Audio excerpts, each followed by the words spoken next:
Hello, welcome, and thank you for tuning in to the tour of the lounge.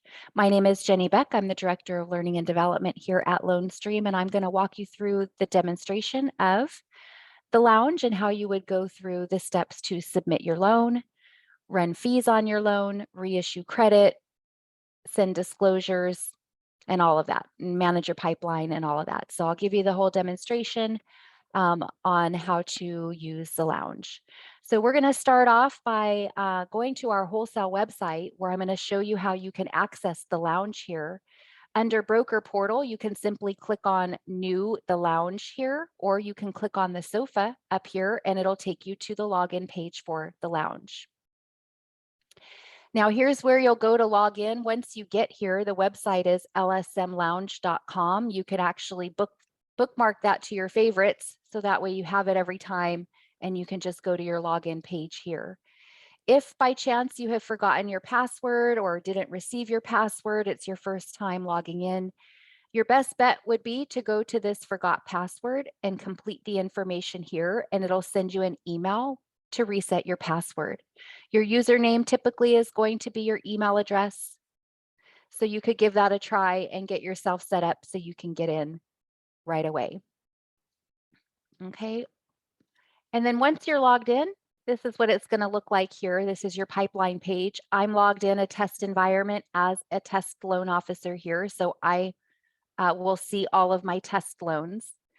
I'm going to point out a couple of things to you here before we get into things, but you'll see here we have lounge support email and phone number here. So if you should get stuck at any part of the process here, you can reach out to the support team and they will be happy to help. We also have this little light bulb here.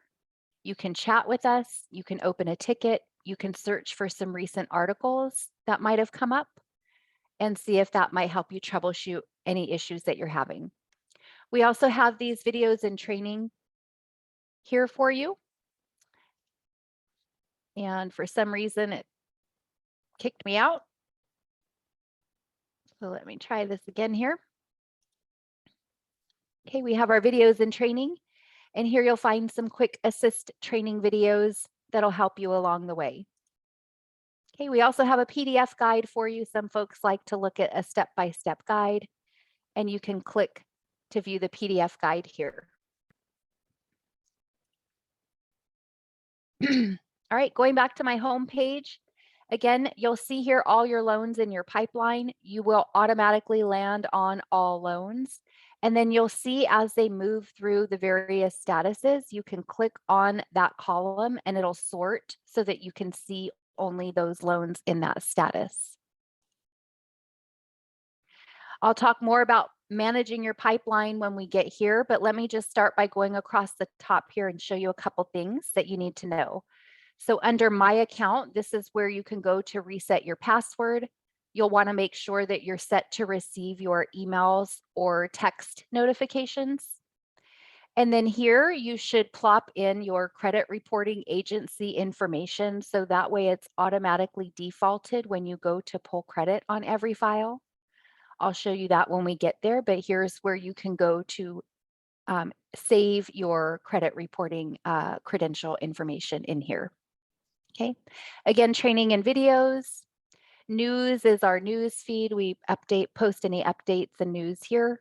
Prime forms will take you to our wholesale website where you can pull any forms that you might need, a borrower's authorization or anything like that. Fees, you can go in here and customize your fees, the broker fees. Otherwise, the fees are automatically generated from the smart fee generator. Some folks that I have trained have said, oh, I know about smart fees. I use them with so-and-so lenders. So it is a familiar thing in the industry is the smart fees. So some of you may already know and understand how the smart fees work. The smart fees come in from providers that work within the smart fee network. They have given the providers that have provided set fees, negotiated fees that they have with us and with the vendor. So those fees that come in are pre-populated and are uneditable, but you are able to edit the broker fees. And I'll show you that when we're on a loan level. But here's where you can go in and customize the broker fees. Locks will show you all your locked loans. Rate sheets will show you our current rate sheets and our archived rate sheets.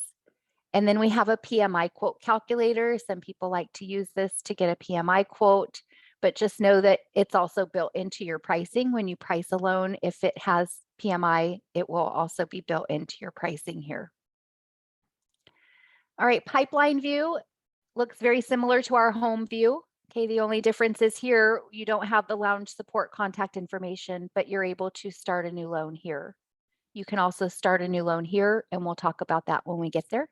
But here's your pipeline. Again, looking at the various tabs, you can easily sort to find a file. I do want to mention here unregistered loans. This would be any loan that hasn't went as far yet to be registered. There will not be a loan number and it will be status incomplete. So it'll fall in your unregistered bucket. And then once you register it, it'll assign it a loan number and you'll find it in your registered bucket. Then once it's disclosed, of course, it'll fall in your disclosure sent and so on. Now to get into a loan, I'll just show you this real quick. Let's say your loan is conditionally approved. You want to view your conditions. You can go in here to the edit and you'll be able to see your loan in real time wherever it is in the process. So this particular loan has already been reviewed and conditioned. You can go to your conditions tab, view your conditions, manage your pipeline in here. All right, we'll talk about that a little bit more when we get into the loan, but I just wanted to show you how you go into a loan file. All right, next tab over is your pricing tab. So this is a quick pricer. You can price out any scenarios in here, making sure you get all of the red required fields. You can price it out lender paid or borrower paid. Just know when you're pricing it out lender paid, this is going to be tied to your compensation, okay, whatever you guys are at. But again, you can change it to price it borrower paid, and this is editable if you're pricing it out as borrower paid. All right, so simply get pricing, and this is just your quick pricing template. All right, next tab over is where you would go to start a new loan. So you would simply go here to upload a file, browse your desktop and drop it in here. I'm going to drop in one of my test files here, and you'll see it'll drop the file into the system and you'll land on the Validate 1003 tab. Okay, you'll see here the various tabs of the 1003. And you'll see if there's any errors or missing information, you'll have a red warning here that tells you what needs to be updated. So you could simply click on that and it'll take you to the field. So real simple there. This is telling me I need to update my estimated closing date. This is an old file, so let me just update this and I'll hit save. Okay. And if you have a co-borrower, you'll always want to double check the co-borrower's information and make sure that we have everything complete. So this is also telling us we need to update some information. So again, I'll just simply click on the field. It'll take me right to what needs to be updated. I'll hit save and I'm good to go. Another thing that I always like to do is just go through the tabs real quick to make sure that all of the information has came over correctly. You know, from time to time, there might be something that falls off or adds on or whatever the case may be. So just make sure you do a quick look at everything. And in this case, I'm going to update my application interview date because again, it's an old file. So let me go in here and do that. All right, so everything looks good. We validated. The next step would be initial pricing. So everything will populate over from your 1003 with the exception of your FICO, your DTI, and your expected underwriting results. So make sure everything has came over. You have all the red required fields. We're going to hit get pricing. Now I have this built in here so you can see if you should be exceeding your fees, it'll give you this QM fail up front. So you can go ahead and do whatever you need to do to buy out the underwriting fees or flip it to borrower paid, whatever. So I repriced it. Here's my pricing options. I'm going to go ahead and select this 3 3/4. It opens up the window here so you can see your adjustments. I'm going to go ahead and hit continue. And now we're going to advance to the credit AUS tab. So here's where we're going to run our DU and we're going to reissue credit. So my information has already populated in here because I have it in my account information here. So this is where I was saying it's best if you have it in there so that it's already there every time you go to run it. Okay, otherwise you would just enter it in here. You would enter in the credit report ID number here, and you're going to request findings. You're going to reissue credit and run DU. Now, I'm not really going to reissue credit because I'm in a test environment, but I am going to request my desktop underwriting findings. And you'll see here, it takes a second. It's going to pull DU and it would pull credit, and then you'll have your findings here. So we have an approve eligible. You'll have your credit report. Okay. And now you would advance to the next tab, which is final pricing. So now that we've actually run credit and AUS in the system, you'll see here it's updated my FICO and DTI. It's hard coded. I can't change that. Okay. So now I'm going to go ahead and reprice it. You'll see here it looks a little better, same rate, but my credit is more. So I'm going to go ahead and hit continue. And now I can register the loan. So I'm going to go ahead and register and hit OK. And it's going to process it here, and then it will assign it a loan number. So this is what I was referring to earlier. When you have an incomplete file, it has not been registered, there will be no loan number, and it'll fall in that unregistered bucket of your pipeline. Okay. So in a second here, we'll have a loan number. It's communicating with Encompass. Every time you see it clocking or thinking, it's doing its thing and syncing up with Encompass. This is essentially Encompass. We're just seeing it as a different interface here for our sales partners. But our internal team works on Encompass for our operations.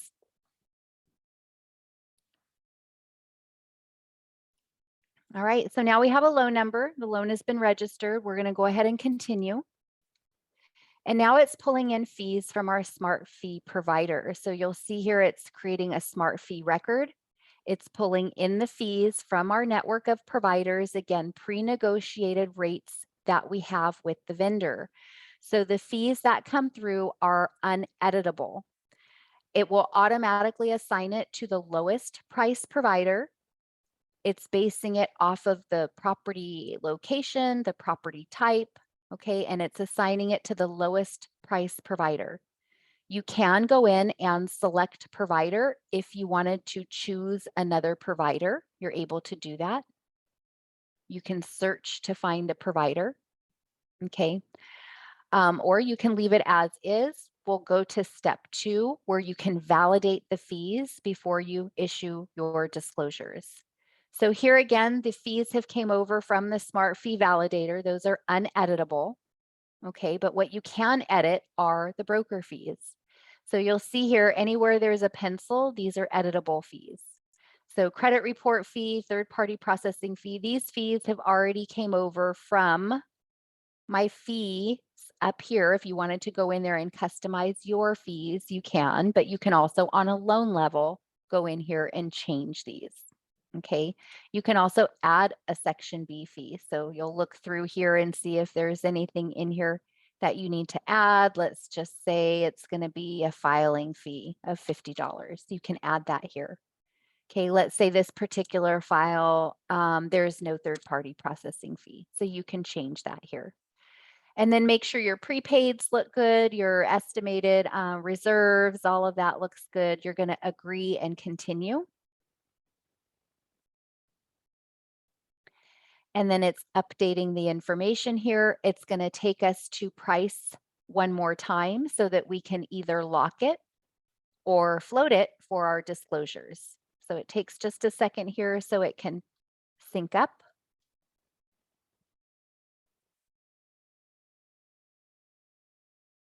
All right, now we're at the price and lock tab. So we'll go ahead now. You'll see everything is grayed out for the most part. We're simply getting pricing again so that we can either lock or disclose as a float.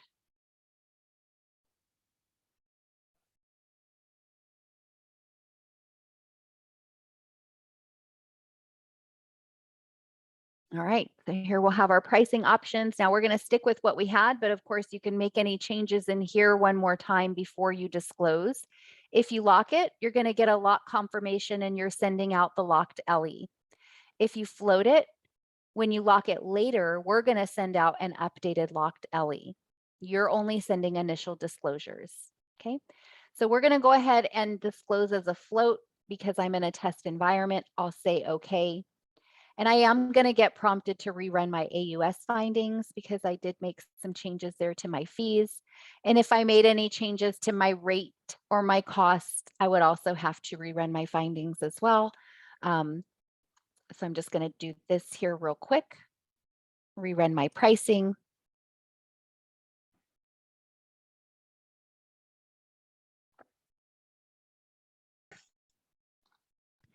All right, I'm going to disclose as a float. I'm going to say okay. And here we go. I can continue. And it's going to take me to my disclosure submission tab. So from here, I'm going to land on an answer questionnaire tab where I need to go in, make sure I hit all the red required fields, whether there's down payment assistance, if there is a third party processor, yes or no, making sure you've reviewed the appraisal fee. Is there a non-borrowing spouse? This particular file has mortgage insurance, so I need to acknowledge that. And then you'll need to be prepared to plop in your rates for your anti-steering. Okay. Acknowledge everything is true and correct, hit continue. And now it's preparing the loan for disclosures. And when it's ready, you're going to see a blue button that appears here that says order initial disclosures. There we go. So now when we hit that button, we're not actually ordering disclosures yet. It will take us to a third-party window where we're able to order disclosures. Okay. Now, I always say before you order disclosures, it's always best to do a preview first before you send them. So here where it says order preview, you simply checkbox this, and then you'll hit order documents. And now it's generating a preview version of the disclosures so that you can look at them before they go out. All right, so it's compiling. You're going to want to wait just a second. And when it's ready, you're going to see a PDF version here with a P next to it, meaning it's in preview mode.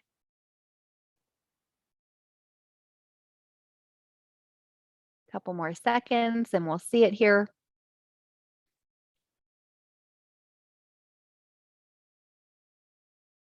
All right, there we go. So PDF version in preview mode.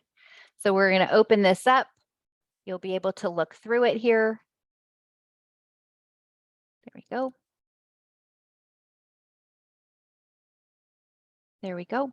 So you see the 1003, then preview mode, you could just scroll through, take a look over, make sure everything looks good. And then we'll get down here to our LE and you'll want to just take a peek, make sure it all looks good, make sure all the fees look good. If not, you're still able to go back to the lounge. You can edit your 1003, edit your fees, and run through these steps again. But if everything looks good, you're good to go. You'll go back to IDS here. You're going to go to audit and order. And then you'll simply remove this checkbox, order documents, and now you're actually really sending an email to the borrowers and to the loan officer with the disclosures. Okay, so it's going to be compiling. It's going to go through the process here. And when it's ready, it'll be available here in a PDF and it'll have a little email next to it.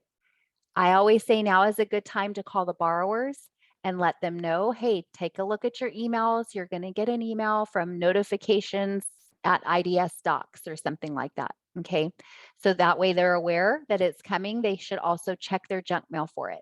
Okay, now that we see this little envelope here, we can go back to the lounge. We know it has successfully been sent. And then once everything syncs up here, this button here will appear in blue, complete disclosure submission. This is a real important step. This has to be done in order to get you to where you need to be to upload your submission, your package now for the underwriters. Okay, it'll take you to our loan tracker. So I'm going to go ahead and hit that button.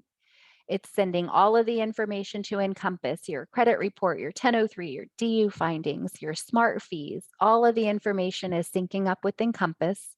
And when it's done, you're going to be at the loan tracker, again, where you're going to be able to upload your package for underwriting. And the loan officer will be able to go in through the lounge and sign their disclosures. All right, so here we are. This is the loan tracker. The loan has been registered. Disclosures have been sent. Now it's waiting to be picked up by intake. So what the user needs to do now is go in and upload their package for underwriting. So here under the submission package tab, you'll go in here and upload your package. You could go in here and upload a full package, or you can upload individual items. Okay, you'll browse your desktop, find your file, drag it in here, and then you'll hit upload. When you hit upload, everything that you upload will land down here in the uploaded documents tab. Okay, you'll see here already we have a copy of our unsigned disclosures, our DU findings, our credit report, and our smart fees. But again, once you upload all your stuff here and you hit upload, you'll see them all land down here also. So once you're done uploading everything, you're going to have a blue button that appears here that says submit to LSM intake. So you'll hit that button and it's going to trigger intake to pick up the file. Okay, they're going to make sure we have everything that we need for this submission. And they're also going to make sure that we have disclosure signed by the borrower and the loan officer. The loan officer can go in here through the lounge and sign their disclosures, or they'll also get an email just like the borrower, but separate from the borrowers, right? That will have a login for them to go in and sign their disclosures. So the loan officer has to sign disclosures and the borrowers have to have signed disclosures. We need to receive the submission package, and then intake will move the file into underwriting. Okay. As the disclosures are signed, you'll see a history of that in here. You'll see borrower signed, broker signed. Okay. So after that has all happened, once the underwriter then reviews it and approves it and conditions it, you'll be able to go into the open condition tab and upload your conditions. Okay. Then let's say you disclosed it as a float, right? And now you're ready to go in here and price it and lock it. So you can go in here, you can price it and lock it. You'll receive a lock confirmation, and then we here at LoanStream will send out the locked LE. All right. When you're ready to order an appraisal, you would simply go here to the appraisal tab and it'll take you to all of our approved AMCs. You can go in here and order your appraisal through here. And then if you have any COCs that need to be done, you can go in here and do a request of change of circumstance. So here you can complete the form. You would upload any supporting documents. Any comments can go in here, submit request, and then you'll see a history of that COC as it moves through the process. Okay, so that's kind of how you would manage your pipeline once the file has been submitted. I want to make mention to a couple of other things here. View 1003, you're only able to view your 1003. Of course, you cannot edit it at this point. Any edits would require a COC. You would need to submit those in the lounge, okay? Loan details, I'll show you here a couple of important things that you'll see under the loan details. Here are your TRID dates. Okay, so as all parties sign, these dates will be updated. If it's an FHA loan, intake will pull a FHA case number and you'll be able to find it here. Okay, so that's important to know. And then again, submission package, this is where you'll go to upload your package for underwriters. All right, I'm going to close with, on the home page, again, reminding you of the lounge support contact information, the videos and training that we have, and also the light bulb here, how can we help? All right, so this concludes the tour of the lounge. We certainly appreciate your partnership and thanks for tuning in. Bye-bye.